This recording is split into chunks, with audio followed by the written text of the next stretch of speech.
Hey YouTube, Rico Knows here. It was brought to my attention on Twitter. People just started spamming me messages, tagging me in videos and saying, Rico, you need to use your platform to expose Tim Newman and the Virginia University of Lynchburg. And I said, what the hell is this? I don't know anything about this. They said, here's the hashtag surviving VUL, V-U-L, Virginia University of Lynchburg. And I started watching videos. And I started thinking, okay, this is going to be some children, players, and their complaints about the lack of facilities and the way the program's being run, and a bunch of very alarming accusations and things. And what I will say about that is, if you're cunning and you're creative and you're witty and you've been doing a lifetime of justification, you can probably explain away a lot of the things, right? Perception is reality. So these young men have a certain perception. They depict that as reality. And obviously, the head football coach, Tim Newman here that I have in the graphic below me, he is the head coach and the athletic director. All really rare at the college level. I follow 133, 134 FBS level teams. That's what I do. If you don't know me, I'm on TikTok. I got 180,000 followers.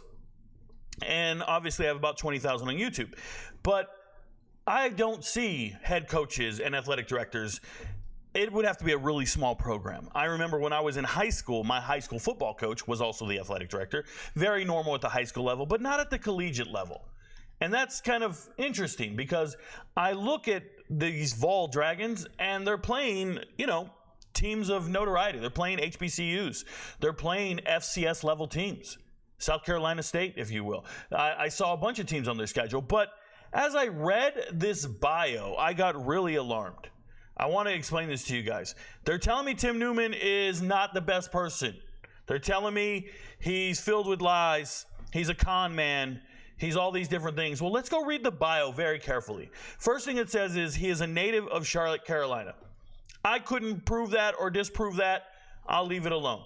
Then he attended Olympic High School in Charlotte. Congratulations. He was an all-county running back.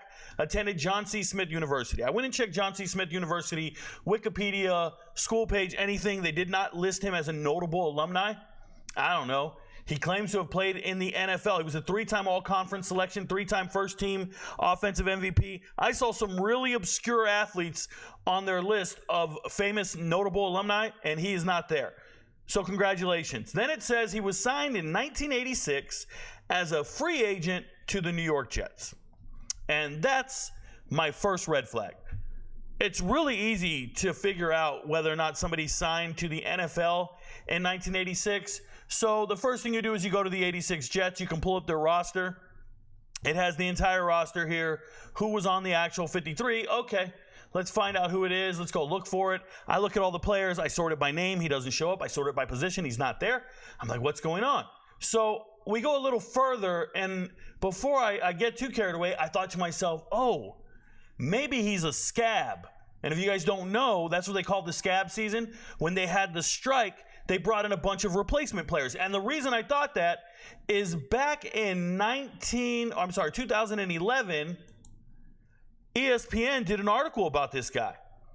They did an article about Newman back in 2011, and they said he's fabricating certain things. Number one, they said Newman openly acknowledges that he fabricated regional and national titles on his program's football resume. If you lie on your resume in 2011, you shouldn't have a job. That's what happens to normal people who lie on their resume. Instead, this man eventually became an athletic director, and he's currently a head football coach. But I digress. Let's go on. The coach is also accused of overselling his NFL experience, which consists of being on the sidelines for a scab game. I got news for you guys. I don't believe him.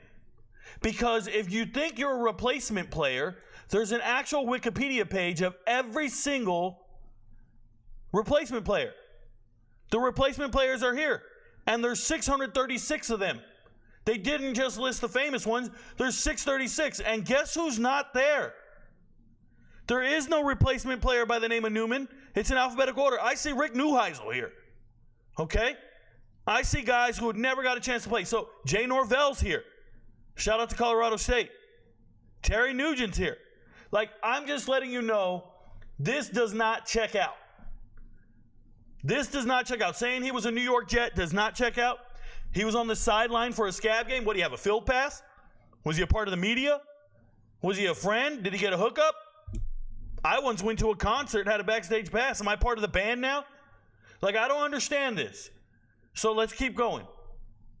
It says after leaving the Jets game, don't forget, leaving the Jets game, he signed with the Las Vegas Aces in the World Indoor Football League. Now, I don't remember the World Indoor Football League. This had to be 1987 time frame, right? He just left the Jets. He's with the World Indoor Football League, Las Vegas Aces. Okay, thank you for notifying us. Thank you for letting us know. I'm going to go do some research because I don't remember 1987. I was only 5 years old. But let's go find out, what about this team, the World Indoor Football League in the Las Vegas Aces? I go back and I find it. The league was supposed to begin in 1988. Time check. Okay, we're about a year or two off. That's fine. It was playing the Arena Football League. They were going to compete with the Arena Football League, the AFL, which was playing in its second season. Some of the teams in the league ran into financial trouble before the season was to begin, and thus the league never came to fruition.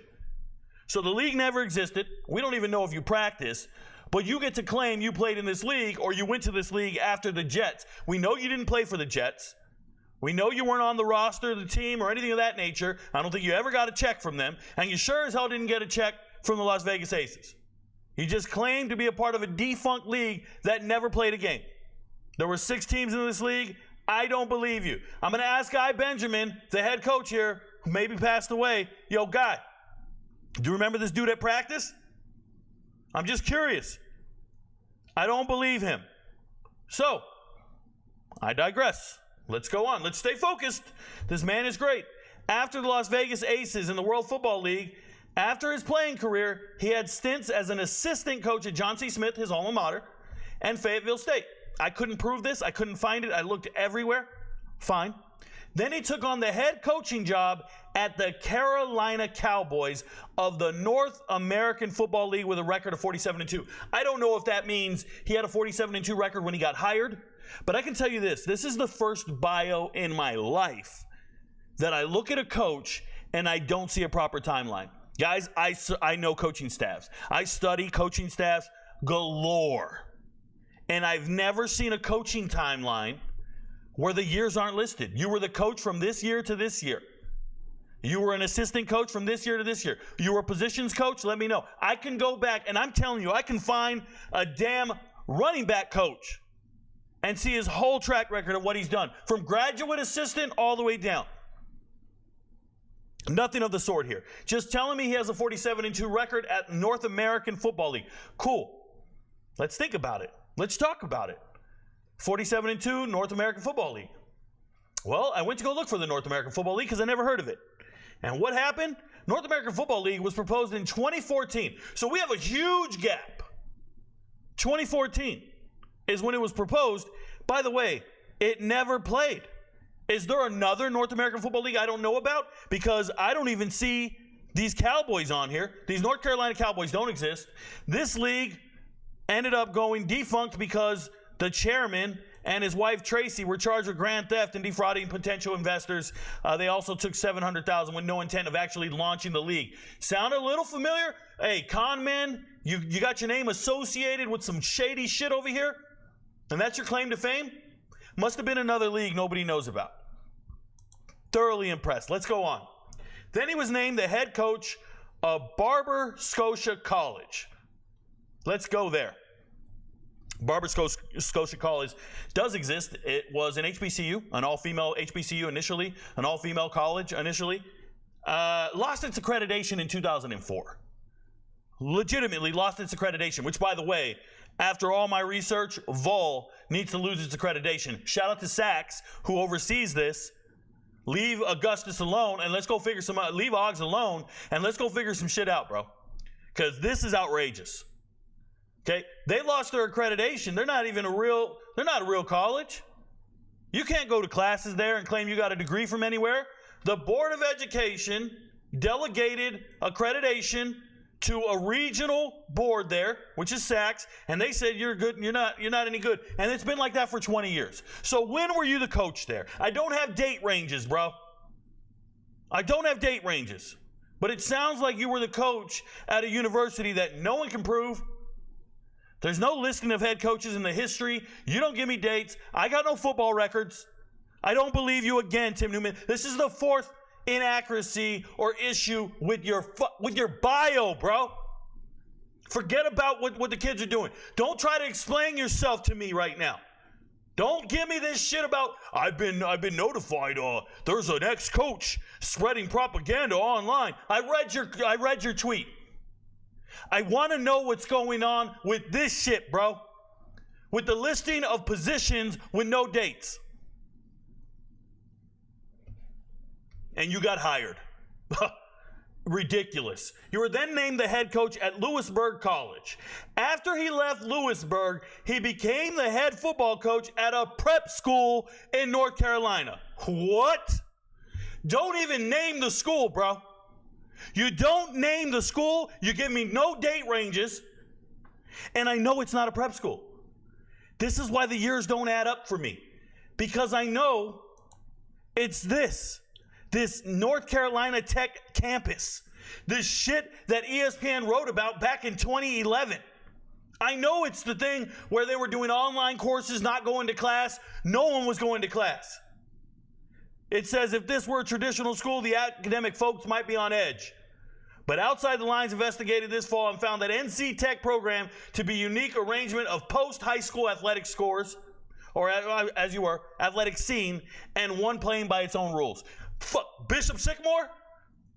Sound like a fake college with non-accredited classes, lying to kids about national championships and your NFL pedigree, manipulating teenagers into coming to your school, your program, enrolling in what you claimed was athletic scholarships, athletic, prowess, and we're going to get you to the next level. We have a really good pedigree of getting people to Division I schools.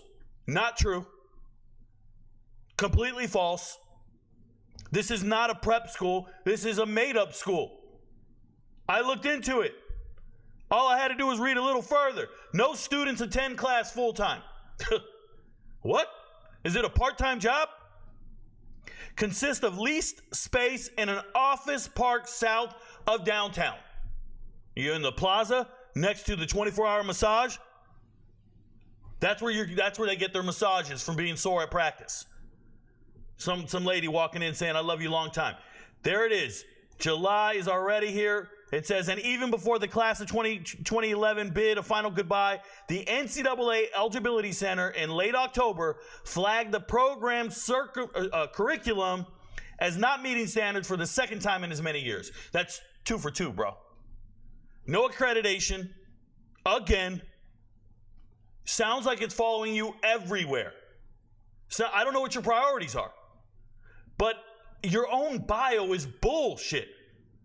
There's nothing alleged about this. There's nothing that I don't need to go out and say, well, I need him to explain this to me. No, don't explain shit to me, bro. It's right here in black and white. Barber Scotia College, not accredited. This North Carolina prep school you won't name and give date ranges to, not accredited. And now we got later in 2021. Later in 2021, he took on the head coaching position at Virginia University of Lynchburg. December 2021, he was named athletic director. I don't know who hired you. They need to be fired as well. But I've never seen a more audacious con man in just out there in the open, bro. You got a picture. You're holding a football with no shame. I want to know what's up, Tim Newman. I'm Rico Knows. Your friends don't know, but Rico knows. This entire shit is shady. I don't care if you can explain yourself to the kids. I don't care if you can explain yourself to the media about the kids' misrepresentation of the university or about an ex-coach trying to drag your name in the mud. I don't care about the lack of a trainer or lack of I want to know about your track record. Sit down and let's explain it. Break it down. Because this is horseshit. And it's on the school website. The most vague, obscure bullshit, made up fictitious records and leagues. No NFL experience. Absolutely ridiculous. I'm sick. I'm sick, bro. This is disgusting. Like I said, your friends don't know, but Rico knows. Peace.